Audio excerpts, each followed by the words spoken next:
एक लड़का जिसका नाम अर्जुन था, जिसके बुरे और अजीबोगरीब सपने ने उसे परेशान कर रखा था। उसकी रातों की नींद भी हराम कर रखी थी। उसे कुछ समझ नहीं आ रहा था कि आखिर ये क्यों हो रहा है।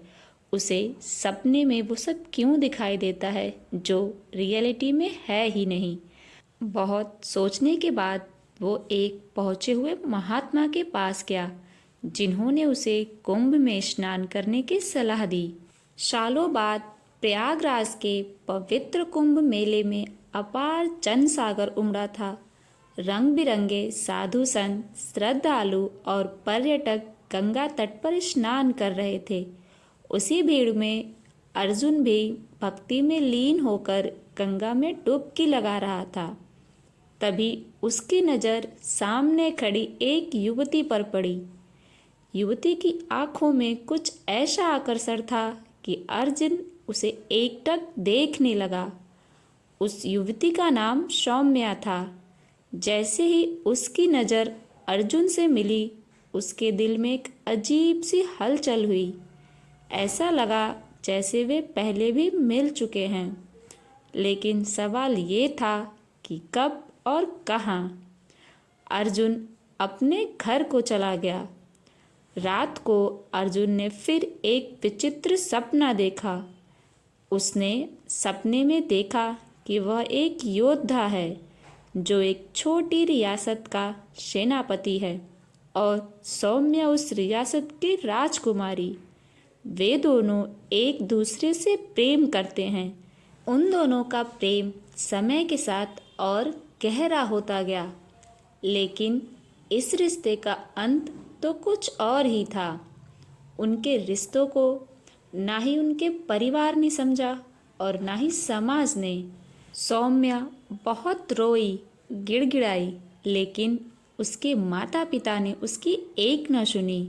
वहीं दूसरी तरफ अर्जुन भी उदास और परेशान था। वे दोनों एक दूसरे से मिलने के लिए तड़पने लगे।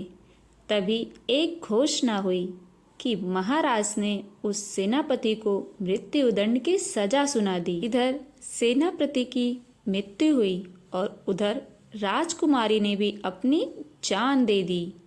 अर्जुन हड़बड़ाकर उठा।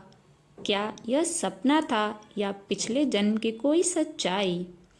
उधर सौम्या भी बेचैन थी। उसे भी वही सपना आया था जो अर्जुन ने देखा था। वे दोनों अब एक दूसरे से मिलने के लिए तड़पने लगे। अर्जुन कुंभ के मेले के पास एक बड़े शिव मंदिर में पहुंचकर सोच ही रहा था कि आखिर उस लड़की से कैसे मिला जाए। तभी वहां सौम्या आ गई, जो हर रोज उस शिव जी के मंदिर में पूजा करने आया करती थी। जब दोनों की नजरें मिली तो बिना शब्दों के ही वे सब कुछ समझ गए। क्या तुमने भी वही सपना देखा? अर्जुन ने धीरे से पूछा। सौम्या की आंखों में आंसू थे। हाँ, हमें फिर से मिलने के लिए शायद हमने पुनर्जन्म लिया है। दोनों ने भगवान शिव का धन्यवाद एवं नमस्कार किया। तो देखा दोस्तों आप लोगों ने, सच्चा प्रेम कभी समाप्त नहीं होता है, वह जन्म जन्मांतर तक बना रहता है। सच्चा प्रेम अपने प्रेम को किसी न किसी तरीके से ढूंढ ही लेता है, चाहे उसे पुनर्जन्म ही क्यों न लेना पड़े।